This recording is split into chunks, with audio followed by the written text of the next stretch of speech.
Esta es una diapositiva que el doctor Daniel Clavijo ha modificado, ¿no? Si observan lo siguiente, observamos un sistema ventricular. El sistema ventricular está conformado principalmente por estructuras anatómicas como esta, ¿no? Que representa qué cosa. ¿Qué es? Ventrículo lateral. Ventrículo lateral. Ventrículo lateral que tiene una estructura por delante. ¿Qué es? Asta frontal. El asta Frontal. anterior o frontal del ventrículo lateral. Luego ¿qué asta es? Temporal. Posterior, puerto, asta posterior. ¿Qué es esto? Al asta medial. ¿Qué asta es? Temporal. Temporal, ¿verdad? Y observamos este conducto. ¿Qué conducto es este? Monroe interventricular, ¿verdad? ¿Y qué estructura o espacio es este? Mejor dicho, ¿qué espacio es? Cuarto ventrículo. Tercer ventrículo. ¿Qué espacio es este? Vamos. No creo que venga, pero igual, o sea, pasa. Lo que está señalado aquí. Tiene un nombre, ¿no? Esto para el hipotálamo, creo. No. ¿Para el hipotálamo? ¿Qué estoy señalando? Otra vez vuelvo a preguntar qué estoy señalando. ¿Qué estoy señalando? Esto que está acá estoy señalando. ¿Qué espacio es este? Chiasma. No, ¿Alguien? no. ¿Alguien?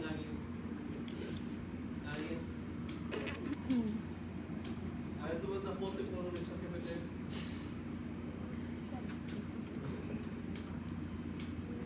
¿Nadie? ¿Nadie se arriesga? ¿Alguien tiene miedo? Y creo que lo sabe. Y no, o sea, ¿tú qué opinas? No que opines, no hay problema. Lámina terminal, me encanta. No es, está muy cerca de lo que estás hablando. Porque, por ejemplo, podría ser una cisterna de la lámina terminal, porque la cisterna de la lámina terminal es un espacio, ¿no? Y la pregunta dijo, ¿qué espacio es esto que está señalando, no? Es un espacio que es una parte del tercer ventrículo. Eso se llama arriba.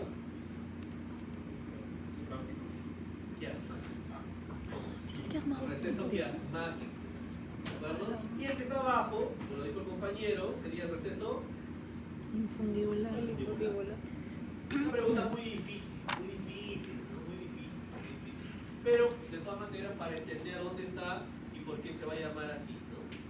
Excelente, muchas gracias. ¿Ve? Y hacia abajo, por ejemplo, encontramos en este caso esta comunicación, que es la comunicación del tercer ventrículo con el cuarto ventrículo que está tapado por el asta temporal. ¿Qué cosa va a hacer? Es el conducto de Sirio, acueducto mesencefálico, acueducto cerebral, ¿verdad? Entonces, el sistema ventricular es un sistema, ¿no?, que está conectado, ¿no?, que tiene en este caso conexiones conductos, y esos conductos, por ejemplo, son el agujero de Monroe, o interventricular, o en este caso el acueducto mesencefálico, o si es el cuarto ventrículo va a tener unos conductos laterales que se va a comunicar con quién. ¿Con quién se comunica el cuarto ventrículo? Con el mesencéfalo. ¿Con quién? Con el espacio subaracnoideo. Y este espacio subaracnoideo va a tener unas dilataciones. ¿Esas dilataciones qué cosas son? ¿Ah? No, dale, no, quiero saber. No te inhibas. Granulaciones a la gravedad. Lo peor que pueden hacer acá, chicos, es inhibirse. No se inhiban, díganlo. ¿Saben por qué? Porque pueden fallar. Vayan, estamos participando, estamos interactuando. ¿Ya? ¿Alguien me puede decir qué cosa hay en el espacio subaracnoideo, que son estas dilataciones? Granulaciones. Oh, pase. Plexos, no. ¿Ustedes? Granulaciones a la gravedad. Trabéculas, granulaciones y cisternas.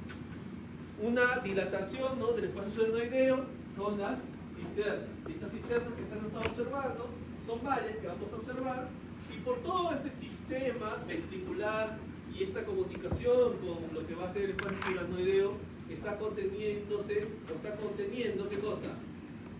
Líquido cefalorraquídeo. Líquido cefalorraquídeo. Exacto. Y la primera pregunta y la pregunta más importante para entender en este caso el funcionamiento, ¿no?, de todo este flujo de líquido cefalorraquídeo es ¿cuál es la función principal de este líquido cefalorraquídeo, de este flujo de líquido cefalorraquídeo? ¿Cuál creen? Lubricación. Protección, amortiguamiento, resistencia, ¿cómo? Inmunológico, amortigua el peso del encéfalo. ¿Qué opinan ustedes acá, grupo? Lubricación. Lubricación. Lubricación, por aquí, recién han llegado. Están fríos, están fríos. Amortiguación, no, oye, sí, o sea, son las funciones, ¿no? Definitivamente puede ser en este caso, de alguna manera mejora o evita lo que pueden ser golpes, ¿no?, contundentes que se pueden dar constantemente en el cráneo, porque es un líquido que se encuentra dentro del encéfalo y fuera del encéfalo, pero no siempre tenemos en este caso pues estos golpes contundentes, ¿no?, ni que fueras boxeador todos los días, pero sí tenemos algo que todos los días y día a día hacen las células.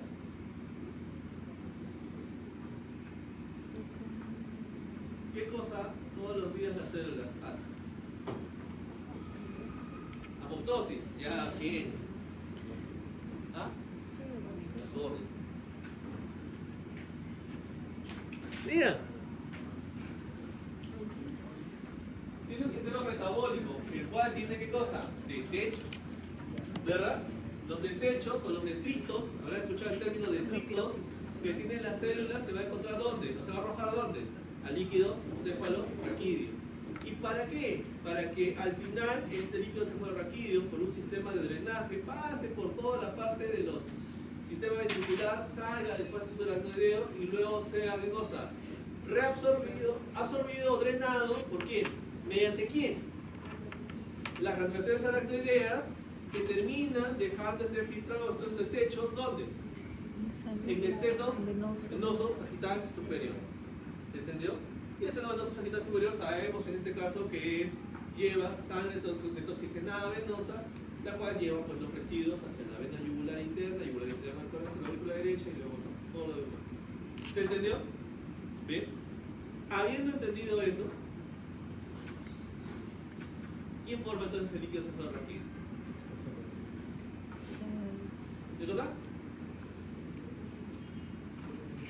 Sí, 1 y 2 plexo coroideo. ¿Y dónde se encuentran los plexos coroideos?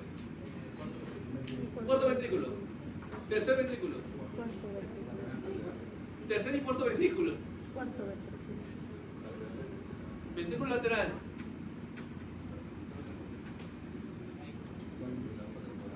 Claro, todos los ventrículos laterales. ¿Ustedes qué opinan? Tercer ventrículo.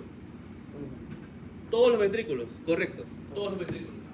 Todos los ventrículos tienen plexo coroideos. ¿De acuerdo? En todos los ventrículos vamos a encontrar en este caso este plexo coroideo.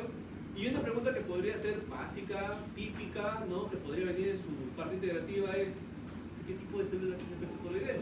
¿No? O ¿qué tipo de células tienen las granulaciones aracnoideas? Y lo vamos a dejar como tarea. ¿Bien? Entonces, ya tenemos el plexo coroideo, ya tenemos las granulaciones aracnoideas, tenemos el sistema ventricular, sabemos la función principal, sabemos el recorrido y todo esto deriva algo muy importante porque ¿para qué me sirve a mí? ¿Para qué te sirve a ti? Y probablemente lo has visto en teoría, ¿no? La teoría de anatomía, la teoría de fisiología o la teoría de casos clínicos es la típica, ¿no? ¿Qué enfermedad han visto? Hidrocefalia, ¿no? ¿Y cómo lo han clasificado la hidrocefalia en la teoría? Comunicante y no comunicante. Pero antes hablemos acerca de, antes de ver la comunicante y no comunicante, hablemos de cuál es el mecanismo fisiológico por el cual se da el drenaje de lo que va a representar el líquido cefalorraquídeo en el espacio subaracnoideo, atravesando las granulaciones aracnoideas y llegando en este caso a lo que va a ser el seno venoso sagital superior. ¿Cómo pasa ese mecanismo fisiológico?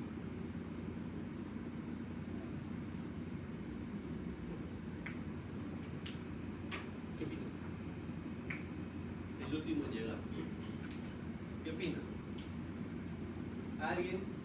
Alguien, ¿no? Esto de acá, de la nada, No está le entendí la cortando en el pregunta. Revaliati, en el piso número 5, donde se encuentra en esta clase de neurología y medicina interna, y te pregunta tu docente.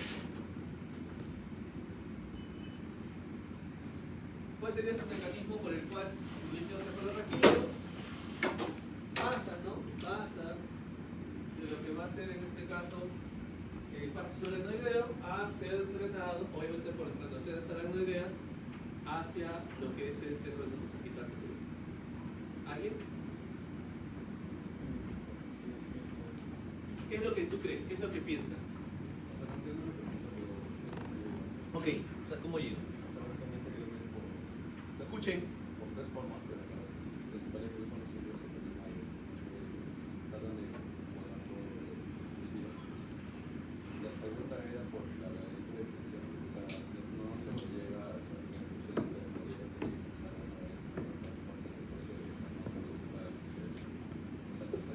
La gradiente de presión. Gradiente de presión, o sea, quiere decir en este caso por gradiente de presión una diferencia de presiones, ¿verdad? Y esta diferencia de presiones, ¿cuál habrá mayor presión o cuál habrá menor presión?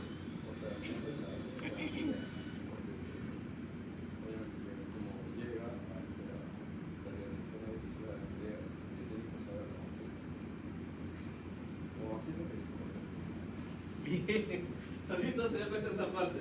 Lo que ha hecho su compañero dice que hay una diferencia de presiones. ¿Se acuerdan la diferencia de presiones en morfo 1 o se acuerdan la diferencia de presiones en morfo 2? ¿Cómo funciona la diferencia de presiones? De donde hay mayor presión va donde hay menor presión. No sé, vamos a acercar, nadie grita acá. Está bien, no grita. Que donde hay mayor presión va a ir a donde hay menor. Donde hay mayor presión, Va hacia donde hay menor presión. va hacia el lugar Donde hay menor presión. donde hay menor presión. Bien, es cierto, lo que acaba de decir su compañero es correcto. En la gradiente de presiones tiene que ser de donde hay mayor presión, pasa al lugar de menor presión para que haya un equilibrio. ¿Se entiende eso? Y esto se cumple también en este caso en las presiones. ¿Qué presiones vamos a encontrar? Vamos a encontrar la presión venosa y la presión del líquido cefalorraquídeo que se encuentra intracraneal, ¿verdad? En el espacio subaracnoideo. ¿Cuál creen, para que se cumpla eso, cuál creen que tendrá mayor presión? La presión venosa tendrá mayor presión que la presión intracraneal del espacio subaracnoideo. No, la presión. ¿Cuál creen?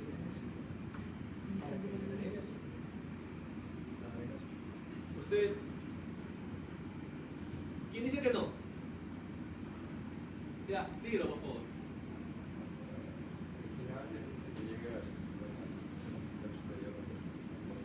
No, el objetivo es, lo que comenta, no estoy traduciendo, el objetivo es que el líquido cefalorraquídeo llegue en este caso al seno venoso sagital superior. Para que eso se cumpla, según lo que tenemos en el enunciado, que es de mayor presión a menor presión, el que debe tener mayor presión tiene que ser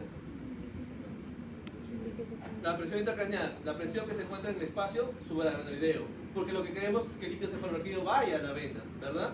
Entonces, quien va a encontrarse con mayor presión en ese momento, de alguna manera, sería en este caso en la presión que se encuentra en el espacio subaracnoideo. ¿Hasta ahí nos entendemos?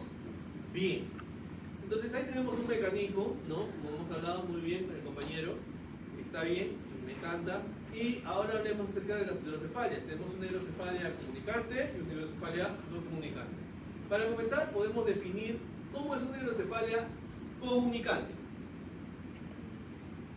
¿Cómo definen en sus palabras? Sus palabras.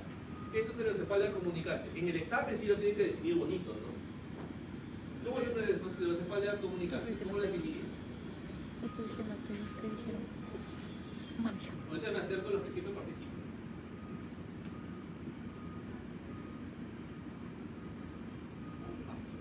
Paso. ¿No vieron este mi Gravis? ¿No ¿Qué vieron es este una mi ¿Cómo Gravis? definirías una Eso fue la hidrocefalia primera comunicante? semana. Paso.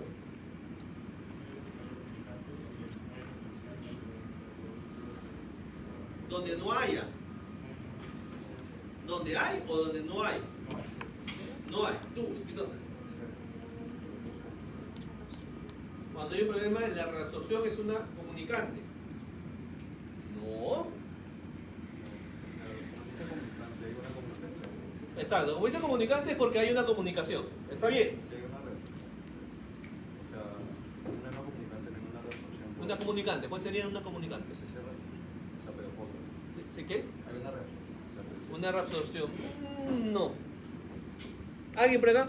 ¿Cómo sería una hidrocefalia de tipo comunicante? ¿Cómo la definirían? El problema está en la comunicación. Ahí está. ¿Qué problema tiene que haber en la comunicación? Hay una obstrucción. Correcto. Hay una obstrucción. Cuando es una hidrocefalia comunicante, ¿no? Es que está afectando la comunicación. ¿Qué es una hidrocefalia? La hidrocefalia comunicante es a causa de una obstrucción en la comunicación. ¿Se entendió? ¿Bien? Bien. Entonces, vamos al ejemplo. La de reabsorción ahorita lo vemos. La de reabsorción ahorita lo vemos. Entonces, imaginemos, ¿no? Caso clínico, ¿no? Paciente, ¿no? Varón de 34 años de la zona de Junín, viene a lo que va a ser en este caso la emergencia. Por eso, hay una urgencia en... Bueno,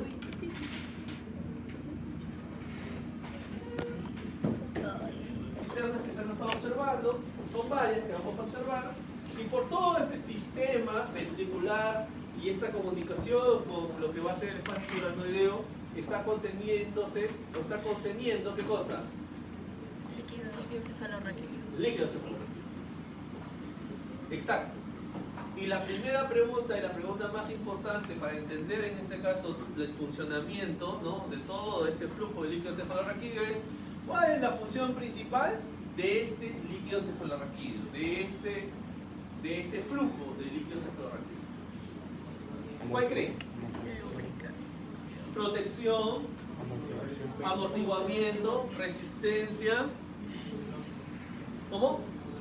Inmunológico, amortigua el peso del encéfalo. ¿Qué opinan ustedes acá, grupo? Lubricación. Lubricación. Por aquí, que recién han llegado. Está frío, está frío.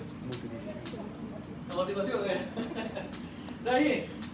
Sí, o sea, son las funciones, ¿no? Definitivamente puede ser, en este caso, de alguna manera mejora o evita lo que puede ser golpes, ¿no?, contundentes que se pueden dar constantemente en el cráneo, porque es un líquido que se va a encontrar dentro del encéfalo y fuera del encéfalo, pero no siempre tenemos en este caso pues estos golpes contundentes, ¿no?, ni que fueras boxeador todos los días. Pero sí tenemos algo que todos los días y día a día hacen las células.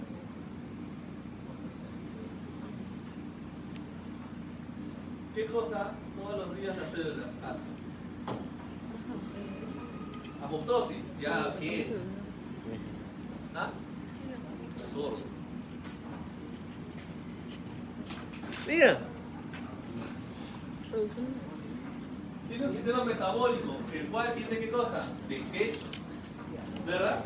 Los desechos o los detritos, habrán escuchado el término detritos, que tienen las células, se va a encontrar ¿dónde? ¿O se va a arrojar dónde? Al líquido cefalorraquídeo. ¿Y para qué? Para que al final este líquido cefalorraquídeo, por un sistema de drenaje, pase por toda la parte de los sistemas ventricular, salga del espacio subaracnoideo y luego sea, ¿qué cosa? Reabsorbido, absorbido, drenado, ¿por quién? ¿Mediante quién? Las granulaciones aracnoideas, que terminan dejando filtrado estos desechos, ¿dónde? En el seno venoso sagital superior. ¿Se entendió? Y el seno venoso sagital superior sabemos en este caso que lleva sangre desoxigenada venosa, la cual lleva pues los residuos hacia la vena yugular interna del corazón, la aurícula derecha y luego, ¿no?, todo lo demás. ¿Se entendió? Bien. Habiendo entendido eso, ¿quién forma entonces el líquido cefalorraquídeo? ¿Qué cosa? Sí, 1 y 2 plexo coloideo. ¿Y dónde se encuentran los plexos coloideos? Cuarto ventrículo. Tercer ventrículo. Tercer y cuarto ventrículo. Ventrículo lateral.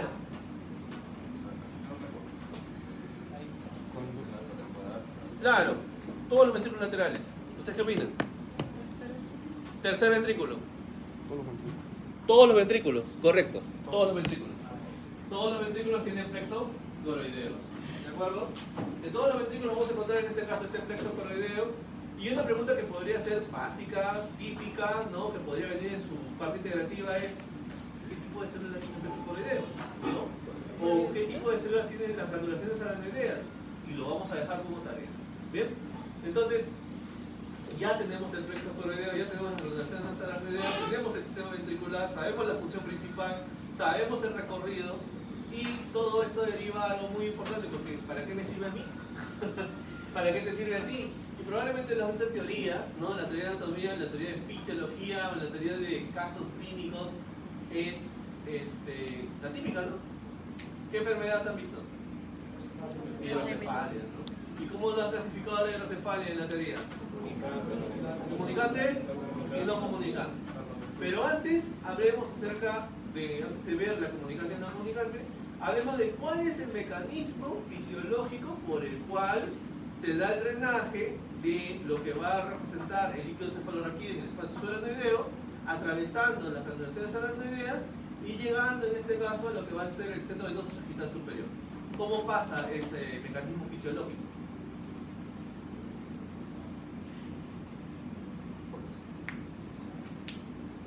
¿Qué opinas? El último en llegar. ¿Qué opinan? ¿Alguien? ¿No? Esto de acá, de la nada, está rotando en el Rebagliati, en el piso número 5, donde se encuentra en este caso el área de urología y medicina interna, y te pregunta tu docente.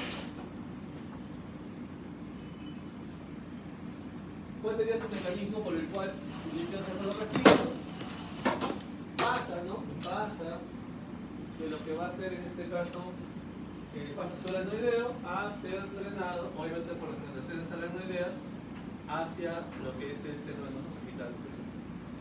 ¿Alguien? ¿Qué es lo que tú crees? ¿Qué es lo que piensas? No entiendo la pregunta, pero sé cómo llega. Ok, o sea, ¿cómo llega? O sea, básicamente creo que es por... o sea, Escuchen. Por tres formas de las principales que son los ciclos epidemiales, que tratan de botar todo el líquido. La segunda era por la gradiente de presión, o sea, normalmente cuando llega a la reacción de tiene que pasar a una gradiente para poder pasar el espacio de esa, ¿no? La tercera... La gradiente de presión. Sí, gradiente de presión. Gradiente de presión, o sea, quiere decir en este caso por gradiente de presión una diferencia de presiones, ¿verdad? Y esta diferencia de presiones, ¿cuál habrá mayor presión o cuál habrá menor presión? O sea, no de la idea, porque obviamente que como llega hacia las granulaciones subaracnoideas, tiene que pasar a la presión. O así lo te digo. Bien, solito se dio cuenta de esta parte. Lo que ha hecho su compañero dice que hay una diferencia de presiones. ¿Se acuerdan de la diferencia de presiones en morfo 1 o se acuerdan de la diferencia de presiones en morfo 2? ¿Cómo funciona la diferencia de presiones? De donde hay mayor presión. No sé, vamos a acercar porque nadie grita acá. Está bien, no grita. Que donde hay mayor presión va a ir a Donde hay mayor presión va a ser la menor presión. va hacia el lugar Donde hay menor presión. donde hay menor presión. Bien, es cierto, lo que acaba de decir su compañera es correcto. En la gradiente de presiones tiene que ser de donde hay mayor presión, pasa al lugar de menor presión para que haya un equilibrio. ¿Se entiende eso? Y esto se cumple también en este caso en las presiones.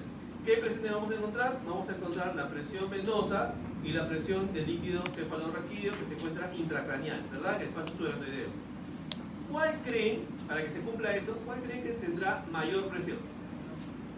La presión venosa tendrá mayor presión que la presión intracraneal del espacio subaracnoideo. ¿Cuál creen? Para que se drene así. Usted. ¿Quién dice que no? Ya, dígalo por favor. O sea, el final es que llegue al seno sagital superior, entonces es posible. ¿No? El objetivo es, lo que comenta, no estoy traduciendo, el objetivo es que el líquido cefalorraquídeo llegue en este caso al seno venoso sagital superior.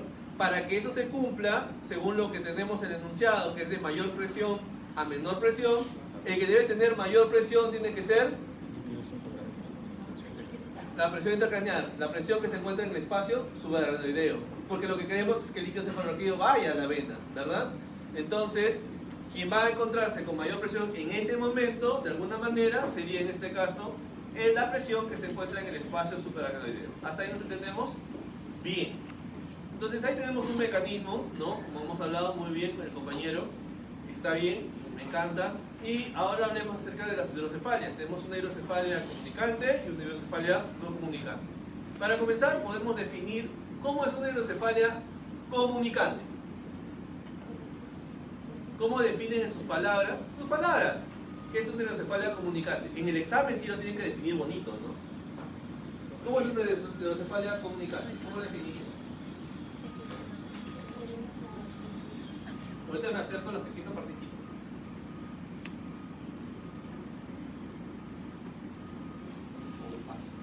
Paso. ¿Qué es ¿Cómo definirías una hidrocefalia comunicante? Paso. Es la comunicación del tercer ventrículo con el cuarto ventrículo que está tapado por el asta temporal. ¿Qué cosa va a hacer? Es el conducto de Silvio, acueducto mesencefálico, acueducto cerebral, ¿verdad? Entonces, el sistema ventricular es un sistema, ¿no?, que está conectado, ¿no?, que tiene en este caso conexiones conductos, y esos conductos, por ejemplo, son el agujero del Monroe, o el interventricular, o en este caso el acueducto mesencefálico, o si es el cuarto ventrículo va a tener unos conductos laterales que se va a comunicar con quién. ¿Con quién se comunica el cuarto ventrículo? ¿Con quién? Con el espacio subaracnoideo. Y este espacio subaracnoideo va a tener unas dilataciones. ¿Esas dilataciones qué cosas son? ¿Ah? No, dale, no, quiero saber. No te inhibas. No. Lo peor que pueden hacer acá, chicos, es inhibir. No se inhiban, díganlo. ¿Saben por qué? Porque pueden fallar. Vayan, estamos participando, estamos interactuando. ¿Ya? ¿Alguien me puede decir qué cosa hay en el espacio subaracnoideo? ¿Qué son estas dilataciones? Granulaciones. Pase. El sistema ventricular, ¿no? El sistema ventricular se está posicionando a este nivel. Y aquí observamos, miren, una estructura que está atravesando el tercer ventrículo. Es una estructura sólida. ¿Qué estructura sólida atraviesa el tercer ventrículo?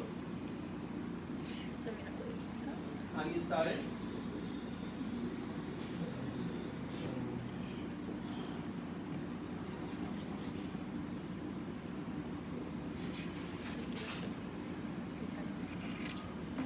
¿Nadie? No, chicos. Espinosa. Cierto. ¿Alguien al fondo? ¿Ah? Correcto, la adherencia intertalámica, excelente. No es tan importante, pero siempre es una pregunta fregada que a veces hacen los doctores. Todo lo que enseñamos es lo más importante y obviamente se profundiza, pero así igual que el receso quiasmático, infundibular o incluso la adherencia intertalámica ya un poquito más rebuscado y probablemente nunca venga en un examen, ¿no? Pero esas cosas a veces resaltan bastante. Muchas gracias, la adherencia intertalámica. Bien, miren aquí, ¿no? Ya estamos viendo el espacio, pero esta vez ya no reconstruido, sino el espacio como se ve en el cadáver, ¿no?, en la pieza anatómica. Observamos, por ejemplo, esta región que se aprecia acá. Este es un espacio que está en comunicación con una estructura anatómica que está marcada con la X. ¿Qué estructura anatómica está marcada con esa X? Estructura sólido, palpable. Tálamo. ¿Qué es eso lo que está ahí al fondo? Sí, no, el tálamo. ¿Alguien? El tálamo. Tálamo.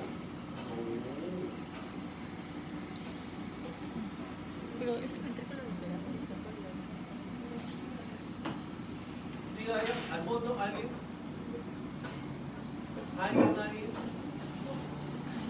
Dilo a ver qué está diciendo tu compañerita.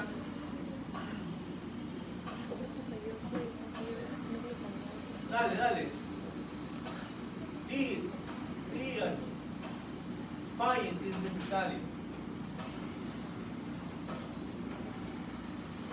Esto sí es importante. Esto sí viene en el examen. ¿Qué estructura atómica es? Ahora una foto que dice ChatGPT.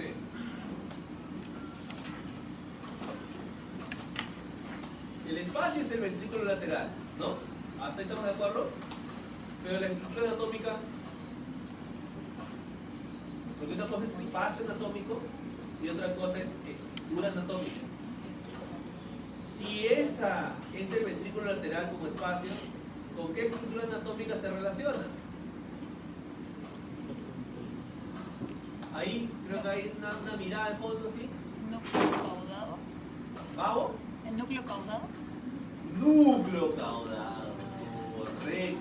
Núcleo caudado, excelente, ahí está, sí. Respondan de esa manera, ese es el núcleo caudado. Núcleo caudado, que definitivamente tiene una relación, ¿no? Ese vamos a encontrar que ese va a estar relacionado con el espacio que representa en este caso el ventrículo lateral. Obviamente si ponen más adelantito, ¿será qué cosa? La cabeza del núcleo caudado. Dividido principalmente, ¿no? Dividido principalmente por esta estructura anatómica que se aprecia acá. ¿Qué estructura anatómica es esta? Arriba, ¿qué está para comenzar? El cuerpo calloso. Así es, cuerpo calloso, que es el tronco, rodilla, rodete, pico. ¿Qué está acá abajo? Pornix. Pornix o trígono cerebral. Pornix o trígono cerebral. Y luego, aquí abajo, ¿qué cosa está? En esta zona, un rato, creo que ya lo han marcado, creo que está incluso marcado. ¿Qué estructura anatómica es esta? Tálamo, ¿verdad? Tálamo. Y acá está un surco que representa el surco que está debajo del tálamo. ¿Qué cosa es? Surco intertalámico. Surco hipotalámico. Por lo tanto, ¿qué es esto? El hipotálamo. Está debajo del tálamo. Hipotálamo. Hipotálamo. Entonces, el surco hipotalámico divide al hipotálamo del tálamo. Y obviamente en el tálamo se encuentra la adherencia intertalámica, ¿no?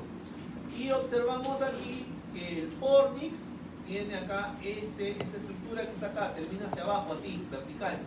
¿Cómo se llama eso? Pilar anterior del fornix. Pilar anterior del fornix. Y entre el pilar anterior del fornix y el tálamo se aprecia un espacio cerrado, un espacio de comunicación. Y ese espacio de comunicación se llama orificio de o agujero de Monro, agujero interventricular. El agujero interventricular, ¿qué comunica? Tercer ventrículo. Los ventrículos laterales con el tercer ventrículo. ¿Bien? Luego se aprecia ¿qué cosa? El acueducto mesencefálico y apreciamos el cuarto ventrículo. Y fue una pregunta de examen, creo. El cuarto ventrículo, ¿cómo se relaciona por delante? ¿Quién está por delante del cuarto ventrículo? ¿Ah? Bulbo, puente, la protuberancia, ¿no? El tronco encefálico, protuberancia, ¿no? Y atrás, ¿con quién se relaciona? Cerebelo.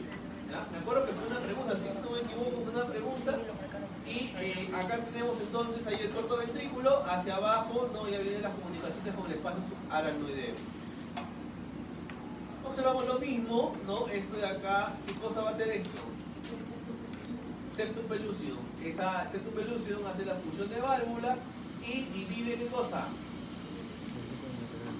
Los ventrículos laterales. Los ventrículos laterales, septum pellucidum. Se encuentra debajo del septum pellucidum esta estructura anatómica. ¿Qué cosa es? Fornix. Y en su borde superior se encuentra esto. ¿Qué cosa es? Cuerpo calloso. Cuerpo calloso, ¿no? Acá está el acueducto mesencefálico. Aquí lo mismo. Y hablemos de cisternas, ya que estamos acá. ¿Qué cisterna será esta? Que está en la parte superior del cerebelo. Cisterna. cerebelosa superior. ¿Y qué cisterna será esta? Será cisterna cuadrigeminal. Creo que me he olvidado de algo. Mi Tamagotchi creo que no está vivo o muerto. Muerto, no, al otro lado dejado. Ya voy a un rato. No. Creo que está bien. Sí, sí, tiene que ser esta manera.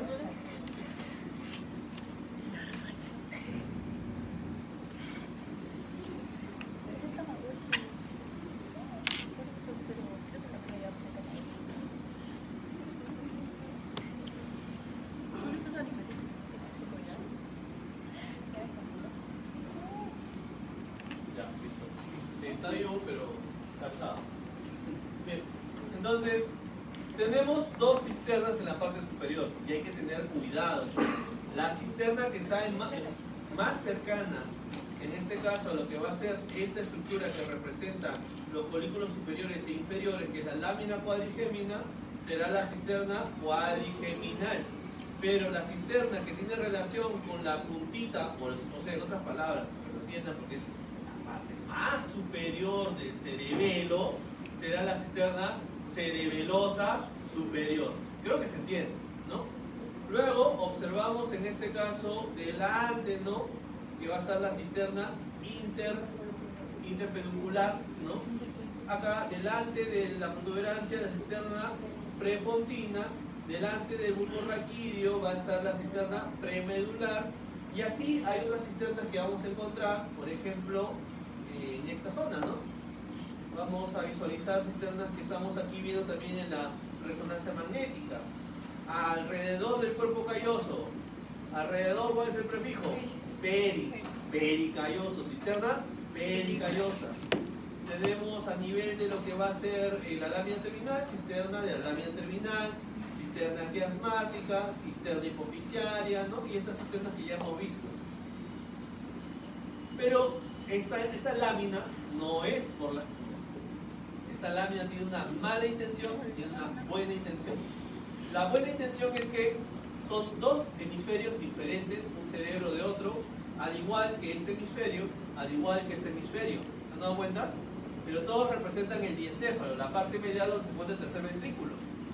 Dirás, doctor, pero ¿por qué tiene una mala intención? Porque si bien es cierto son diencéfalos, pero si no practicas una y otra vez, no te vas a dar cuenta acerca de los reparos anatómicos que tiene. Por ejemplo, ¿qué reparo anatómico inmediatamente tienes que darte cuenta? Este de acá. ¿Qué va a ser? Cuerpo calloso. Busca siempre los cuerpos callosos. Luego, en el borde inferior, ¿qué cosa debe estar? Fornix. Acá está otro fornix. Mira cómo el fornix de la izquierda y de la derecha no tiene en este caso la misma dirección, o sea, como que el mismo recorrido, cambia un poco. Y eso te puede hacer equivocar. ¿Qué debería encontrarse debajo del fornix?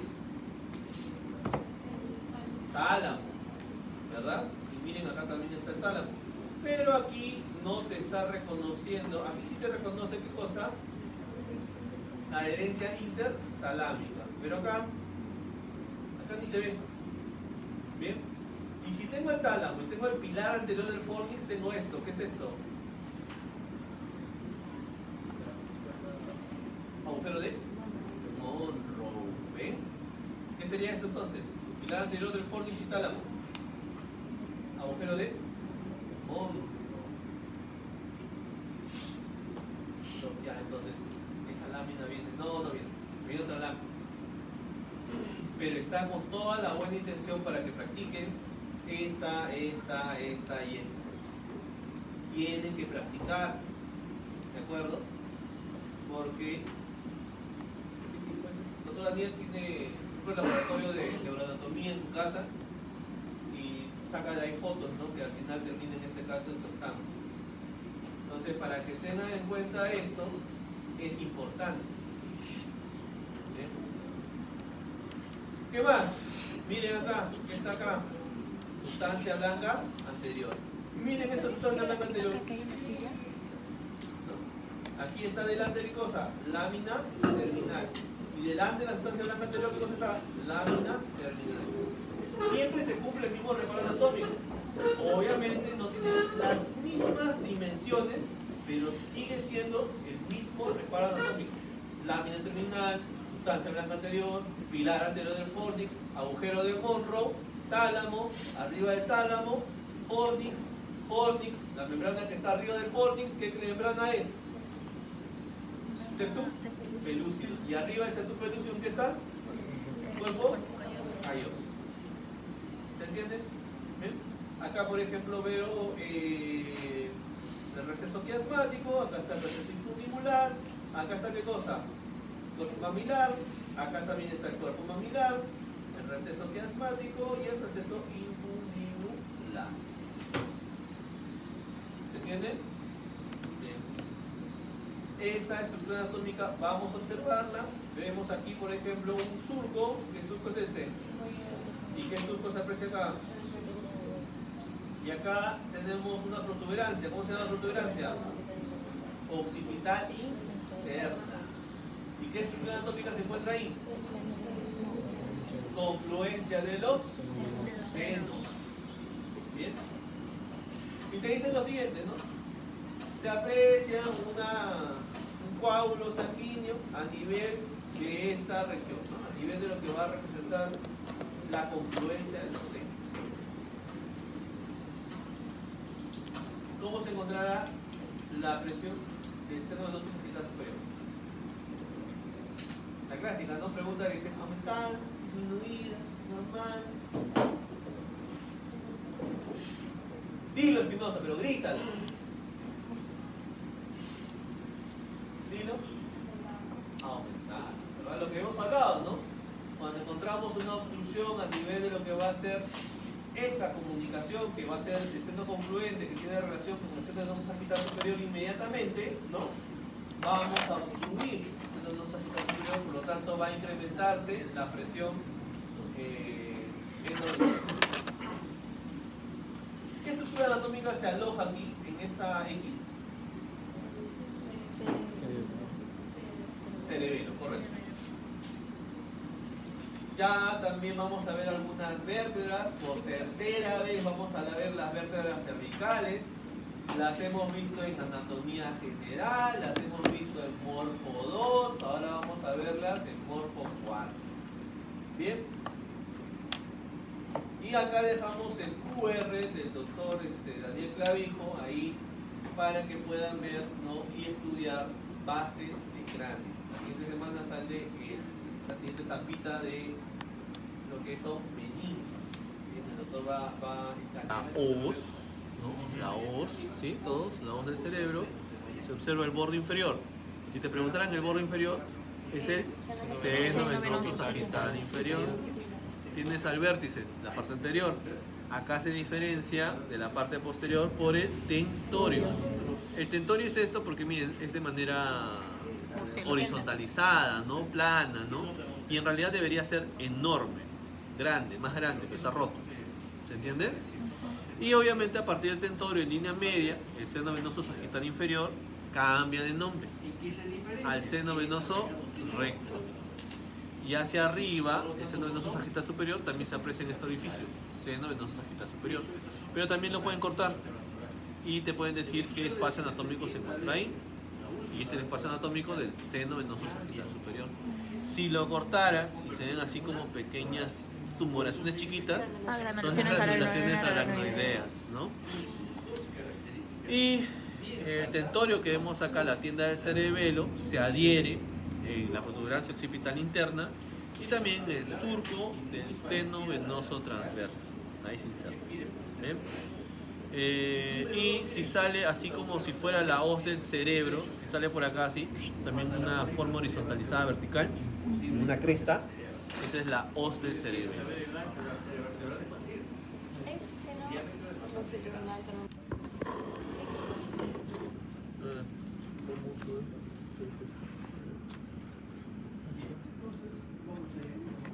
¿El otro? ¿Ese es?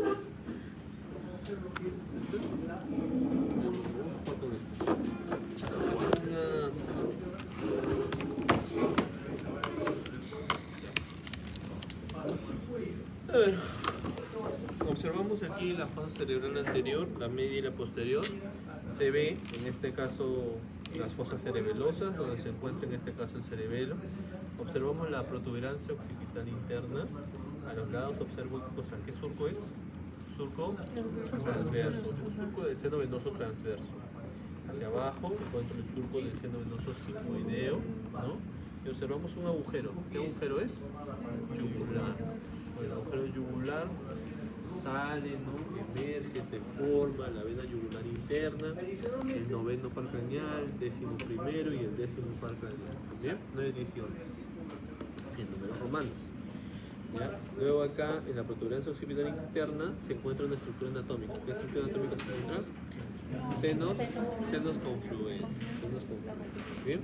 Y de aquí obviamente recibe drenaje del seno venoso sagital superior.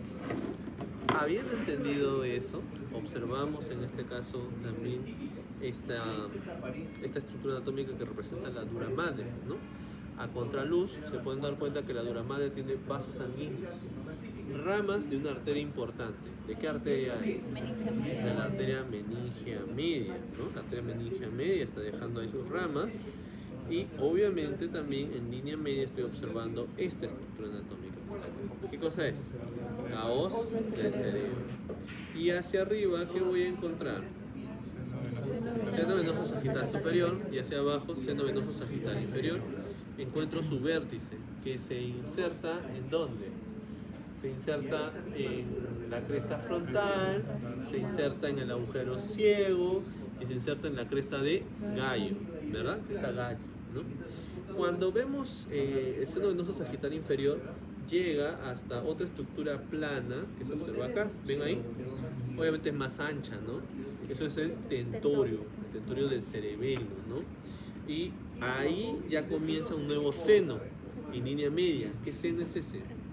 Seno recto. De hecho hasta se ve su agujerito por dentro, ¿ven ahí? ¿Sí? ¿Ven? ¿Ven? Y obviamente el seno recto debe confluir hacia atrás, ¿no? Y debe de unirse con los senos venosos transversos, con el seno venoso, la confluencia de los senos, ¿no? En línea. Y acá, miren, ven el agujerito que está acá arriba. Aquí, ese es el seno venoso sagital superior. A los lados las dilataciones son los corpúsculos de Paccioni, pero cuando se abren los corpúsculos de Paccioni o el seno venoso sagital superior, se ven las granulaciones aracnoideas. ¿Ya? Granulaciones aracnoideas que se han de encontrar dentro del seno venoso sagital superior. ¿Dudas? Paccioni, ¿cómo suena? Doble C. Paccioni. ¿Ya? ¿Qué más vamos a encontrar? Vamos a encontrar en este caso la médula espinal. ¿Ya? Aquí por ejemplo tenemos una médula espinal. En esta médula espinal debemos observar si es cara anterior o es cara posterior. Para ver la cara anterior debo de observar una arteria y dos arterias. ¿Ves? Aquí por ejemplo estoy observando una sola arteria en línea media. ¿Esta arteria qué arteria es? Espinal anterior. ¿Será cierto? Entonces te vas atrás. Miren, ahí observamos esta que está acá, ¿ven? Y esta que está acá, ¿ven? ¿Estas arterias qué son? Espinales posteriores. Y las raíces que salen en este caso de la zona de espinales posteriores, ¿qué raíces son? Raíces posteriores, ¿no? Si salen por delante, serán raíces anteriores. Una pregunta muy difícil, la verdad, pero arteria espinal anterior y posterior creo que sí deben saber 2-1. Ahora, pregunta básica. ¿De dónde se originan las arterias espinales anteriores?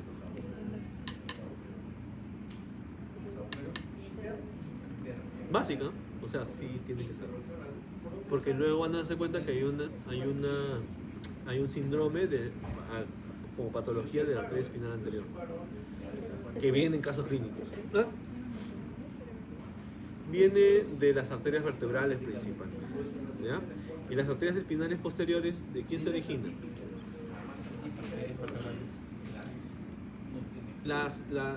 Secundariamente, pero primariamente del tronco basilar. ¿Ya? Un momento, pausa. Bien. Entonces, observo en este caso mi médula espinal y dice que la médula espinal, ¿no? En la literatura termina a qué nivel de vértebra lumbar? L2, ¿no? Porque es de L1 a L2, ¿no? Y luego por eso dice que acá va a haber una cisterna. ¿Qué cisterna se debe encontrar en este nivel? Cisterna lumbar, ¿no? Donde se va a hacer la punción lumbar. Y obviamente a ese nivel vemos acá, ¿qué cosa? La Cola de caballo, ¿no? A nivel de L2 está terminando esta estructura anatómica que se representa en la parte final de la médula espinal como no, la parte terminal que está acá marcada, si se dan cuenta, forma de un cono. Cono medular. Y el cono medular, ¿no? En este caso se prolonga con esta estructura que ustedes acaban de decir que se llama filum terminal. Atraviesa la parte distal del saco dural, de la dura madre, ¿no? Que en algún momento se vuelve en este caso una finalización. Entonces lo atraviesa, ¿no? Por acá probablemente, y se convierte en una nueva estructura, el filum terminal. Que esa estructura nueva sale del saco dural y se introduce en el coxis, dentro del coxis, provocando que jale la médula espinal hacia abajo, porque hacia arriba lo está jalando, en este caso, la dura madre. Bien. ¿Cómo se llama? Termina en el sacro, se inserta en el coxis. Ligamento sacrocoxígeo, ¿no? Ligamento sacrocoxígeo. ¿Bien? Entonces ya hemos visto la cara anterior con las arterias espinales anteriores que obviamente tienen que acercarse para observarla, chiquitito, y las arterias espinales posteriores que también tienen que observarse en cara anterior y en cara posterior. ¿Ya? Eso viene. ¿Ya? Otra cosa que debe de venir, que acá no está, no sé si está en otra médula, ¿ya? Y que vino en el examen, fue que te hacen de esta manera, va a provocar de esta manera el doctor, y va a encontrarse una membrana desde la médula espinal, ¿no? Hacia las raíces. Y esa membrana, ¿cómo se llama? Ligamento dentado. Ligamento dentado. ¿Qué cosa es? Es una expansión de la pía madre. ¿De acuerdo? ¿Cuál es su función principal? Fijación de manera lateral, ¿no? De lo que va a ser la médula espinal. ¿Se entendió? ¿Bien? Y eso es lo importante. Eso es lo importante. ¿Bien? ¿Qué más podemos observar aquí? Estructura. No, esta de acá. Podemos observar, ya le han puesto los pinchos, ¿no? No, que esta va a venir, esta estructura va a venir. No, esta estructura no va a venir. Va a venir una estructura hermosa, bonita, como en sus láminas de anatomía. Vemos, ¿qué cosa? Inmediatamente observas en este caso lo que va a ser el cuerpo calloso. Acá debería estar el fornix. Entonces aquí está, ¿qué cosa? Tálamo. Y la estructura anatómica que está acá, ¿qué cosa va a ser? ¿Cómo? No, no es un agujero porque es una estructura. Si fuera agujero sería espacio, ¿no? Que el fornix lo dividía, ¿te acuerdas? Septum pellucidum sí, pero estoy señalando la estructura. Acá, arriba. Cabeza del núcleo caudado, pues. Esa viene y se repite una y otra vez. Exacto. Tálamo también. Tálamo también, ¿ah? Tálamo también. Pero recuerden, no vienen esta pieza, vienen piezas así como las que están viendo en sus imágenes, ¿ya? Entonces tienen que reconocer los reparos anatómicos. Entonces el tálamo también. Imaginando, ¿no? Imaginando, si te preguntan, ¿qué cisterna anatómica se encuentra acá? Aquí. En esta. Claro, ¿qué cisterna se encuentra acá? Que está alrededor del cuerpo calloso. Claro, pues, pero así no venía el examen. Sí, cisterna pericallosa. Pero estaba claro, sí, la pregunta estaba clara. Todavía te dice qué cisterna, todavía te dice. Ya como para que no digas nada. ¿Qué cisterna se encuentra ahí? Está en el surco pericalloso, cisterna pericallosa. Si te dicen, ¿no? Te señalan ahí el tálamo, te señalan, ¿no? Te dicen, ¿qué espacio anatómico se relaciona con esta estructura anatómica? El tercer ventrículo. ¿Qué espacio anatómico se relaciona con esta estructura anatómica? No, espacio. Ventrículos laterales. No te escuché bien, porque te dije, ¿qué cosa? No se trabe, no hay problema. Bien, ventrículos laterales, ¿se entiende? Bien. Y obviamente si tuviéramos el fornix y viéramos ahí un conductito, sería el agujero de Monro, ¿no? Interventricular, ¿no? Si hubiera ahí lo cierran ahí. Y obviamente esta es la parte medial donde se encuentra en este caso el diencéfalo. El doctor, en este caso, el doctor Tuset también se enseña con esta pieza anatómica. Es un corte transversal y se puede observar el ventrículo lateral, ¿no? Donde hay un asta anterior y un asta posterior, pero sigue siendo ¿qué cosa? El ventrículo lateral. ¿Eso? Claro, las meninges, esta es la Pero dura. ¿cómo reconoce que es anterior y posterior? Yo ya lo reconozco. Pero para Por nosotros. acá hay un surco, que es el surco interpeduncular, es el surco perpendicular interno, que es el parieto occipital. Aquí, que baja así. Además, también por la entrada de la cisura lateral. Entra en forma de L, siempre la parte posterior de la L hacia atrás y todo el largo de la L hacia adelante, de la cisura lateral. ¿Sí? Es un corte Transversal. a ver. Transversal. Frontal, occipital. Pero está feo, chicos. Está feo. Entonces, no en el... No será así en el No, examen. no viene así. No viene así. Viene bonito. Sí, ¿podemos hacer la de los chicos? Sí, sí voy. ¿Puede volver a explicar lo del tentorio? Sí voy. Entonces, se observa aquí, ¿no? Se observa la hoz, ¿no? La hoz, ¿sí? Todos, la hoz del cerebro. Se observa el borde inferior. Si te preguntaran el borde inferior, es el seno venoso sagital inferior. Tienes al vértice, la parte anterior. Acá se diferencia de la parte posterior por el tentorio. El tentorio es esto porque miren, es de manera horizontalizada, ¿no? Plana, ¿no? Y en realidad debería ser enorme, grande, más grande, pero está roto. ¿Se entiende? Y obviamente a partir del tentorio en línea media, el seno venoso sagital inferior cambia de nombre al seno venoso recto. Y hacia arriba, el seno venoso sagital superior también se aprecia en este orificio, seno venoso sagital superior. Pero también lo pueden cortar y te pueden decir qué espacio anatómico se encuentra ahí. Y es el espacio anatómico del seno venoso sagital superior. Si lo cortaran y se ven así como pequeñas tumoraciones chiquitas, son las granulaciones aracnoideas, ¿no? Y el tentorio que vemos acá, la tienda del cerebelo, se adhiere en la protuberancia occipital interna y también el surco del seno venoso transverso. Ahí se inserta. ¿Bien? Y si sale así como si fuera la hoz del cerebro, si sale por acá así, también una forma horizontalizada vertical, una cresta, esa es la hoz del cerebro. ¿Es seno longitudinal también puede ser?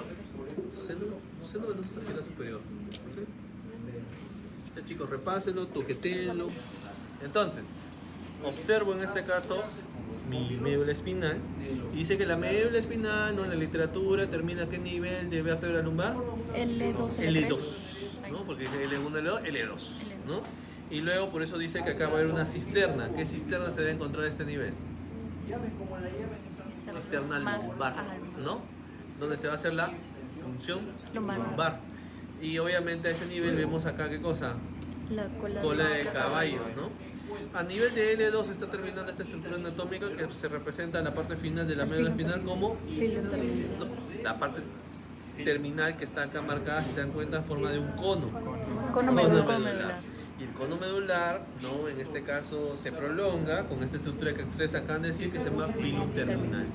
Atraviesa la parte distal del saco dural, de la dura madre, ¿no? Que en algún momento se vuelve en este caso una finalización. Entonces lo atraviesa, ¿no? Por acá probablemente, y se convierte en una nueva estructura, el filum terminal. Que esa estructura nueva sale del saco dural y se introduce en el coxis, dentro del coxis, provocando que jale la médula espinal hacia abajo, porque hacia arriba lo está jalando, en este caso, la dura madre. Bien. ¿Cómo se llama? Termina en el sacro, se inserta en el coxis. Ligamento sacrocoxigio, ¿no? Ligamento sacrocoxigio. ¿Ya? Entonces ya hemos visto la cara anterior con las arterias espinales anteriores que obviamente tienen que acercarse para observarla, chiquito. Y las arterias espinales posteriores que también tienen que observarse en cara anterior y en cara posterior. ¿Ya? Eso viene. ¿Ya? Otra cosa que debe de venir, que acá no está, no sé si está en otra médula, ¿ya? Y que vino en el examen, fue que te hacen de esta manera, va a provocar de esta manera el doctor, y va a encontrarse una membrana desde la médula espinal, ¿no? Hacia las raíces. Y esa membrana, ¿cómo se llama? Ligamento dental. ligamento dentado. ¿Qué cosa es? Es una expansión de la pía De la pía más. madre. ¿De acuerdo? ¿Cuál es su función principal? Fijación de manera lateral, ¿no? De lo que va a ser la médula espinal. ¿Se entendió? ¿Bien? Y eso es lo importante. Eso es lo importante. ¿Bien? ¿Qué más podemos observar aquí? Estructura. Esta de acá. Podemos observar, ya le han puesto los pinchos, ¿no? No, que esta va a venir, esta estructura va a venir. No, esta estructura no va a venir. Va a venir una estructura hermosa, bonita, como en sus láminas de anatomía. Vemos, ¿qué cosa? Inmediatamente observas en este caso lo que va a ser el cuerpo calloso. Acá debería estar el fornix. Entonces aquí está, ¿qué cosa? Tálamo. Y la estructura anatómica que está acá, ¿qué cosa va a ser? El agujero de Montt. ¿Cómo? El agujero de Montt. No, no es un agujero porque es una estructura. Si fuera agujero sería espacio, ¿no? Que el fornix lo dividía, ¿se acuerdan? Septum pellucidum sí, pero estoy señalando la estructura. Acá, arriba. Cabeza del núcleo caudado, pues. Esa viene, así viene y se repite una y otra y otra y otra vez. Exacto. Tálamo también. Tálamo también, ¿ah? Tálamo también. Pero recuerden, no vienen esta pieza, vienen piezas así como las que están viendo en sus imágenes, ¿ya? Entonces tienen que reconocer los reparos anatómicos. Entonces el tálamo también. Imaginando, ¿no? Imaginando, si te preguntan, ¿qué cisterna anatómica se encuentra acá? Aquí. En esta. Intertalámico. Claro, ¿qué cisterna se encuentra acá? Que está alrededor del cuerpo calloso. Ah, no, pues, pero así no va a venir el examen. Sí, cisterna pericallosa. Pero estaba claro, sí, la pregunta estaba clara. Todavía te dice qué cisterna, todavía te dice. Ya como para que no digas nada. ¿Qué cisterna se encuentra ahí? Está en el surco pericalloso, cisterna pericallosa. Si te dicen, ¿no? Te señalan ahí el tálamo, te señalan, ¿no? Te dicen, ¿qué espacio anatómico se relaciona con esta estructura anatómica? El tercer ventrículo. ¿Qué espacio anatómico se relaciona con esta estructura anatómica? No, espacio. Ventrículos laterales. No te escuché bien, porque te dije, ¿qué cosa? No se trabe, no hay problema. Bien, ventrículos laterales, ¿se entiende? Bien. Y obviamente si tuviéramos el fornix y viéramos ahí un conductito, sería el agujero de Monro, ¿no? De interventricular, ¿no? Si hubiera ahí lo cierran ahí. Y obviamente esta es la parte medial donde se encuentra en este caso el diencéfalo. El doctor, en este caso, el doctor Tusset también se enseña con esta pieza anatómica. Es un corte transversal y se puede observar el ventrículo lateral, ¿no? Donde hay un asta anterior y hay un asta posterior, pero sigue siendo ¿qué cosa? El ventrículo lateral. ¿Eso? Claro, las meninges, esta es la... Doctor, ¿y cómo reconoce que es anterior y posterior? Yo ya lo reconozco. Pero para nosotros. Acá hay un surco, que es el surco interpeduncular, es el surco perpendicular interno, que es el pariente occipital, aquí, que baja así. ¿Qué más? También por la entrada de la cisura lateral. Entra en forma de L, siempre en la parte posterior de la L hacia atrás y todo el largo de la L hacia adelante, de la cisura lateral. ¿Sí? Es un corte Transversal. Frontal, occipital. Pero está feo, chicos.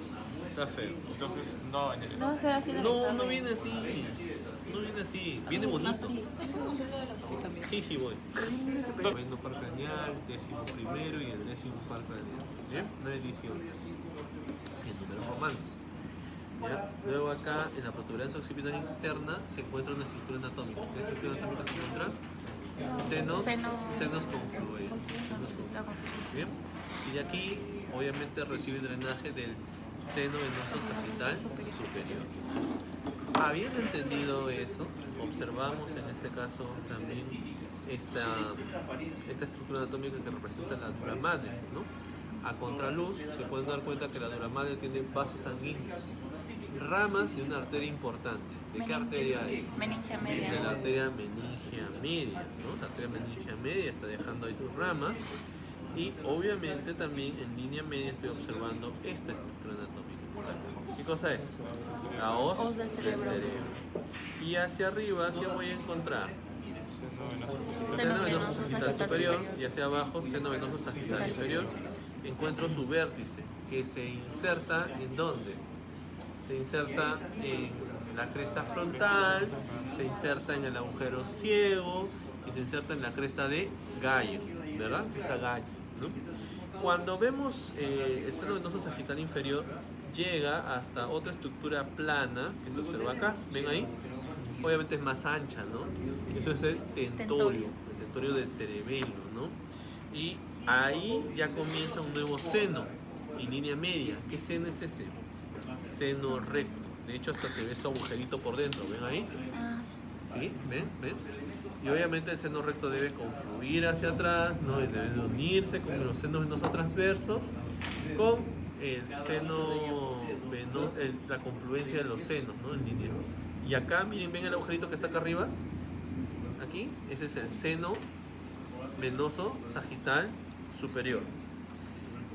A los lados, las dilataciones son los corpúsculos de Paccioni, pero cuando se abren los corpúsculos de Paccioni o el seno venoso sagital superior, se ven las granulaciones aracnoideas. ¿Ya?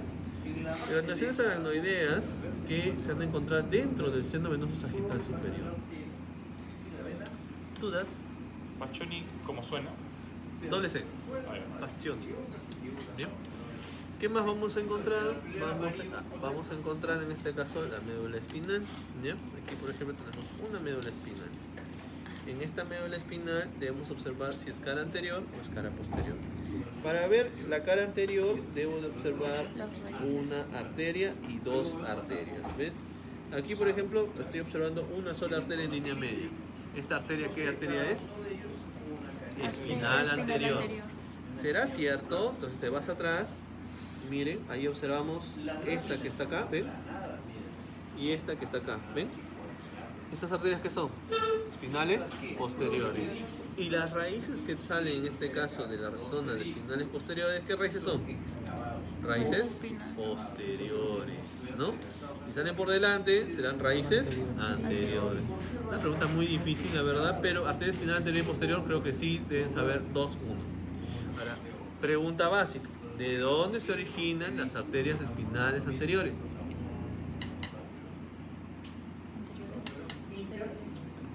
Básica, o sea, sí tiene que ser. Porque luego van a darse cuenta que hay un síndrome como patología de la arteria espinal anterior, que viene en casos clínicos. ¿Ah? Viene de las arterias vertebrales principalmente, ¿ya? Y las arterias espinales posteriores, ¿de quién se originan?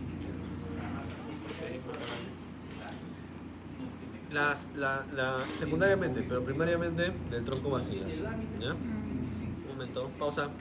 La fosa cerebral anterior, la media y la posterior, se ve en este caso las fosas cerebelosas, donde se encuentra en este caso el cerebelo. Observamos la protuberancia occipital interna. A los lados observo ¿qué surco es? Surco transverso, un surco del seno venoso transverso. Hacia abajo encuentro el surco del seno venoso sigmoideo, ¿no? Y observamos un agujero. ¿Qué agujero es? Yugular. El agujero